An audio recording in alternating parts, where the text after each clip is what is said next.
প্রশ্ন হলো, যদি রুমে কোরআন রেখে স্বামী স্ত্রী মিলন করে সেটা জায়েজ হবে কিনা। আমার জানার বিষয় হলো, আমরা তো জানি যে আল্লাহ তাআলা সকল জীবকে জোড়া জোড়া সৃষ্টি করেছেন, কিন্তু এখনো বিয়ে হয়নি। তাহলে কি আল্লাহ তার জোড়া সৃষ্টি করেন না? দয়া করে জানাবেন ভাই। এই প্রশ্ন কোত্থেকে ঢুকে গেল? যাই হোক ভাই, শুনেন, হাসির কথা না। আল্লাহ তাআলা বলেছেন ওয়াখালাকনাকুম আজওয়াজা, মানে কি? আমি তোমাদেরকে সৃষ্টি করেছি জোড়া জোড়া। এটার মানে কি? এটার মানে হলো পৃথিবীর সব মানুষকে আল্লাহ সৃষ্টি করেছেন তার বউ সহকারে। এটার এর মানে না তো। আপনাকে এই মানে কে বলেছে? এটা ভুল মানে। পৃথিবীতে বহু মানুষ আছে যার বিয়ে হয় না, তার আগে দুনিয়া থেকে মরে গেছে, দুনিয়া থেকে চলে গেছে, আছে না নাই?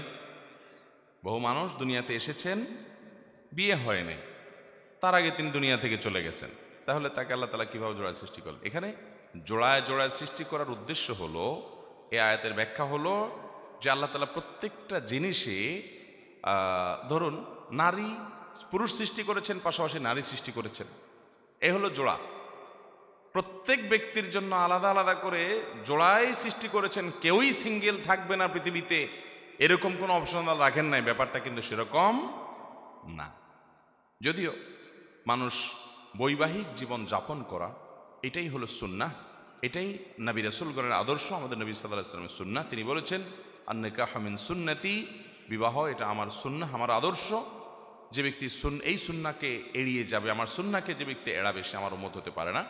এবং নবী রাসূলগণ, আল্লাহর প্রিয় বান্দাগণ, আল্লাহর নেককার বান্দাগণ, প্রায় সবাই তারা বিবাহ শাদী করেছেন, সংসার করেছেন। কিন্তু এর মানে এই না যে আল্লাহ বলেছেন জোড়া জোড়া সৃষ্টি করছেন, কিন্তু এখানে তো জোড়া নাই, না।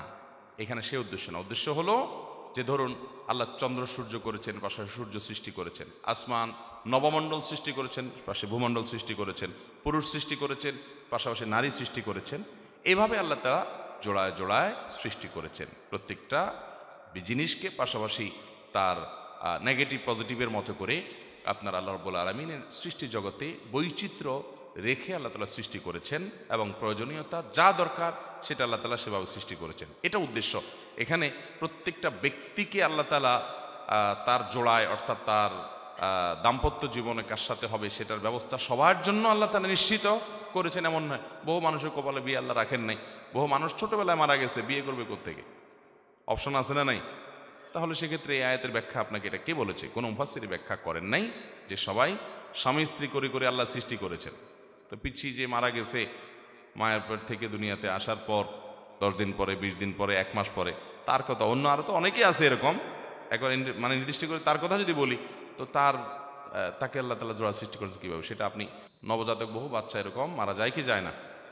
অতএব এই আয়াতের ব্যাখ্যা সেটি নয়, যেমনটি আপনি বুঝেছেন। এরপরে প্রশ্ন হলো, যদি রুমে কোরআন রেখে স্বামী স্ত্রী মিলন করে সেটা জায়েজ হবে কিনা। জায়েজ হবে, এতে কোনো গুনাহ হবে না, এবং এটাকে কোনো গুনাহের বিষয় মনে করার কোনো কারণ নাই। ইচ্ছাকৃতভাবে কোরআন অমাননা না হলে, কোরআন আছে এক সাইডে কোনো একটা কিছুর উপরে, ওই ঘরে মানুষ তার ব্যক্তিগত যে সমস্ত বৈধ কাজ আছে, যে কোনো বৈধ কাজ সেখানে করতে পারে। এর কারণে কোনো কোরআনের প্রতি অসম্মান, এর গুনাহ হবে না।